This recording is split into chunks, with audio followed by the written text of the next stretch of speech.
नमस्कार, आप देख रहे हैं एनडीटीवी की विशेष पेशकश खबर महाराष्ट्र, जहां हम आपको बताएंगे कि महाराष्ट्र में लागू तमाम योजनाएं किस तरह से प्रदेश की सूरत बदल रही है। शुरुआत करते हैं इस हफ्ते की बड़ी खबरों के साथ।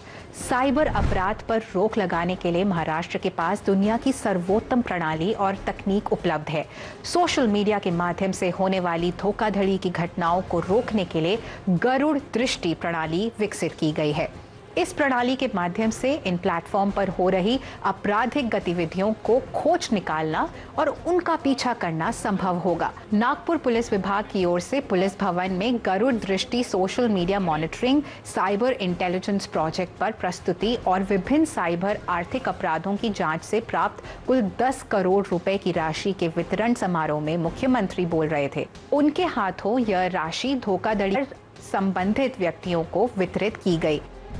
आज देशातली सगळ्यात रोबस्ट सायबर सिक्युरिटी आणि सायबर क्राइम डिटेक्शन व्यवस्था ही महाराष्ट्राकडे आहे। जगातले सगळ्यात बेस्ट सगळे टूल्स, सगळे लायसन्स सॉफ्टवेअर्स हे आपल्याकडे आहेत। सायबर फ्रॉडमध्ये ही गोल्डन अवर असतो की ज्या गोल्डन अवरमध्ये जर याची माहिती 1930 किंवा 1945 वर गेली तर अतिशय तात्काळ इंटरव्हेन्शन करून सगळे त्या ठिकाणी अकाउंट फ्रीज करता येतात आणि या सगळ्या गोष्टी आपल्याला थांबवता येतात। प्रधानमंत्री नरेंद्र मोदी ने वर्चुअल मीडियम से नागपुर पुणे वंदे भारत एक्सप्रेस को हरी झंडी दिखाकर शुभारंभ किया है।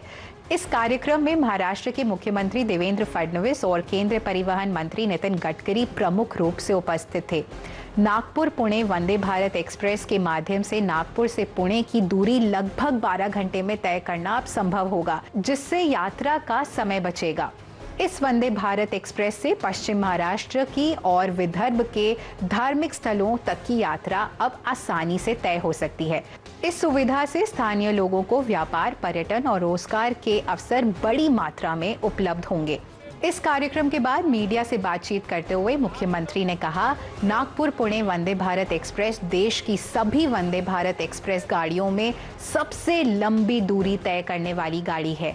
वर्तमान में अहिल्यानगर दौंड मार्ग से पुणे जाने वाली गाड़ी को 100 से 125 किलोमीटर तक का अतिरिक्त चक्कर लगाना पड़ता है। इसका समाधान करने के लिए रेल मंत्रालय को सुझाव दिया गया है कि नगर से पुणे के बीच में सीधा मार्ग बनाया जाए, जिससे यात्रा की दूरी और समय दोनों कम होंगे। आने वाले समय में इस पर योजना बनाई जाएगी। बीड जिला परिषद और समाज द्वारा आयोजित मिशन साथी योजना का उप मुख्यमंत्री अजीत पवार ने शुभारंभ किया। इस अवसर पर गन्ना श्रमिकों के लिए एक स्वास्थ्य जांच शिविर की भी शुरुआत हुई। साथ ही स्वास्थ्य किट वितरित की गई और उपयोगी सूचना किताबों का विमोचन भी किया गया।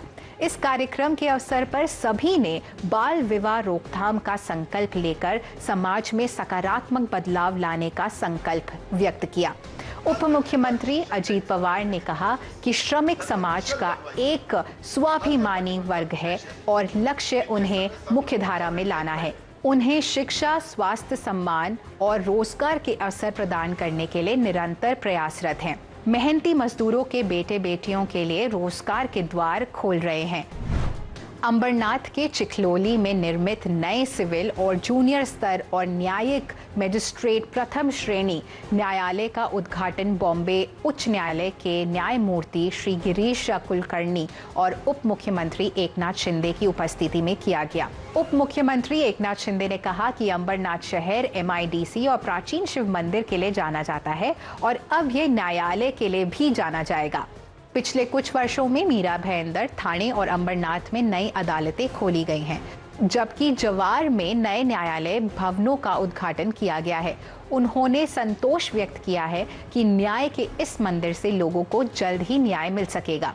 उप मुख्यमंत्री एकनाथ शिंदे ने कहा कि सरकार के रूप में न्यायपालिका को अधिक सशक्त, सक्षम और गतिशील बनाना प्राथमिकता है, इसलिए सभी आवश्यक सहायता प्रदान की गई है। तो ये थी महाराष्ट्र की इस हफ्ते की बड़ी खबरें। अगले हफ्ते फिर मुलाकात होगी कुछ और नई खबरों के साथ। नमस्कार।